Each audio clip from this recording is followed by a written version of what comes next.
اگر اللہ کسی کو اپنا بیٹا بنانا چاہتا تو اپنی مخلوق میں سے جس کو چاہتا منتخب کر لیتا۔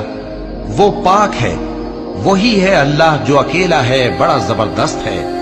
اسی نے آسمانوں اور زمین کو تدبیر کے ساتھ پیدا کیا ہے، اور وہی رات کو دن پر لپیٹتا اور دن کو رات پر لپیٹتا ہے، اور اسی نے سورج اور چاند کو کام میں لگا رکھا ہے، سب ایک وقت مقرر تک چلتے رہیں گے۔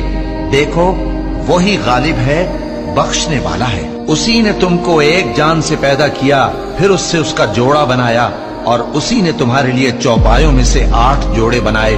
وہی تم کو تمہاری ماؤں کے پیٹ میں پہلے ایک طرح پھر دوسری طرح 3 اندھیروں میں بناتا ہے۔ یہی اللہ تمہارا پروردگار ہے، اسی کی بادشاہی ہے، اس کے سوا کوئی معبود نہیں۔ پھر تم کہاں بہہ کے جاتے ہو؟ اگر ناشکری کرو گے تو اللہ تم سے بے نیاز ہے، اور وہ اپنے بندوں سے ناشکری پسند نہیں کرتا، اور اگر شکر کرو گے تو وہ اس کو تمہارے لیے پسند کرتا ہے، اور کوئی بوجھ اٹھانے والا دوسرے کا بوجھ نہیں اٹھائے گا۔ پھر تم کو اپنے پروردگار کی طرف لوٹنا ہے، پھر جو کچھ تم کرتے رہے وہ تم کو بتا دے گا۔ وہ تو دلوں کی پوشیدہ باتوں تک سے آگاہ ہے۔